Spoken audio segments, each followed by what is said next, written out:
I'm Crystal, 68, sitting in my new cozy kitchen in Portland, looking out at the gentle rain creating patterns on the window.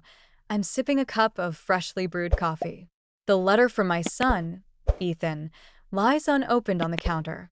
It's been 6 months since I left everything behind and started this new chapter of my life, and I'm finally ready to face what's inside. It all started on Ethan's wedding day. I woke up bald. My daughter-in-law, Vivian, had cut my hair while I was sleeping. She was so afraid that I'd look prettier than her mother, Helena, in the wedding photos. I remember that morning clearly. In the dim light, I reached for my hair, expecting the soft silver locks I'd taken such good care of for years. Instead, my hand touched Bear's scalp. When I saw myself in the mirror, I couldn't believe my eyes. I'd never felt so vulnerable in my 68 years. I immediately called Ethan. "Mom, it's 6 o'clock in the morning," he said, annoyance in his voice. When I told him what Vivian had done, he didn't believe me. "Are you sure you didn't have some kind of episode?" he asked. I was desperate and raw. "Your wife attacked me in my sleep." An hour later, Ethan and Vivian showed up at my house. Vivian walked in with an air of superiority, her perfectly styled blonde hair shining in the morning sun. "Oh my goodness, Crystal," she said, feigning shock. "What happened to your hair?" I knew she was acting, but Ethan was so under her spell that he believed her act. He told me that Vivian had been with him all night at the hotel for the rehearsal dinner. I tried to explain that she could have come to my place after I fell asleep, but he just thought I was being paranoid. "Mom, you need to apologize right now," he said. I was heartbroken. My own son didn't believe me. At the wedding, I sat in the third row, wearing a cheap, itchy wig. I watched Helena in the front row, looking elegant and refined. I'd spent weeks at the salon preparing for this day, but all my efforts were in vain. During the reception, Vivian made sure I was seated at a table in the back with people I barely knew.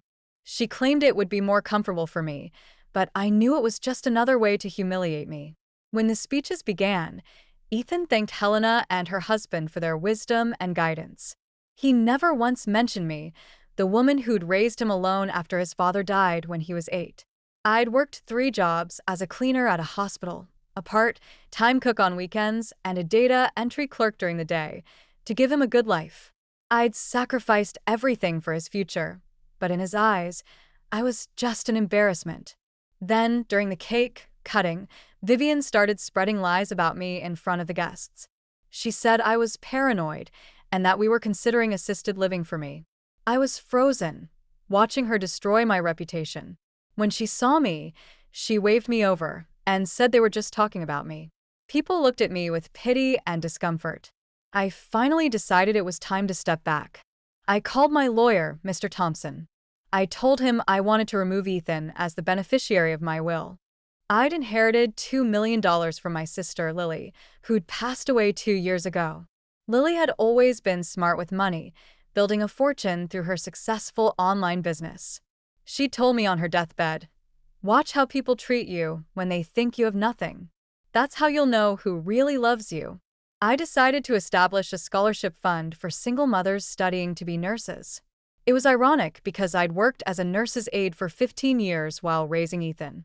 Next, I went to see my real estate agent, Mrs. Jenkins. I told her I wanted to sell my house. I'd lived in that house for 20 years, pouring my love and time into it. But I was ready for a change. I planned to move to Portland to be with my cousin Rose, who'd been inviting me for years. Over the next 2 weeks, I quietly packed up my things. I donated most of my furniture and kept only the items with real meaning, like my mother's old jewelry and Ethan's childhood photo albums. Ethan started calling me. The first time, he just asked how I was doing. I told him I'd been busy. When he found out I was selling my house, he was confused and angry. "Mom, what are you doing? You didn't say anything about this," he said. I told him that I was just following his and Vivian's advice to find my own path. 3 weeks after I put the house on the market, Ethan and Vivian showed up at my place. They saw the packed boxes and were shocked. Ethan said I couldn't just sell my house and disappear. I told them I was moving to Portland. Vivian tried to make me sound unstable, talking about my episodes at the wedding. I finally confronted them. I asked Ethan when was the last time he called me just to talk, not because he needed something. He couldn't answer. I told them that for 30 years, I'd put Ethan's needs before my own, but now I was done. I was moving to start a new life. After they left, I felt a sense of relief. I knew I'd made the right decision. Now, here in Portland, I've joined a hiking group, a book club, and I volunteer at the local hospital. I'm living for myself for the first time in my life. I pick up Ethan's letter and start to read. He writes that he and Vivian are having problems. She's become colder and more controlling. He realizes that he was wrong to believe her over me. He remembers how I used to protect him when he was a kid, how I was his monster spray in a scary world. I'm touched by his words, but I also know that things can't go back to the way they were. I write back to him, telling him that I didn't leave because I stopped loving him, but because loving him was destroying me.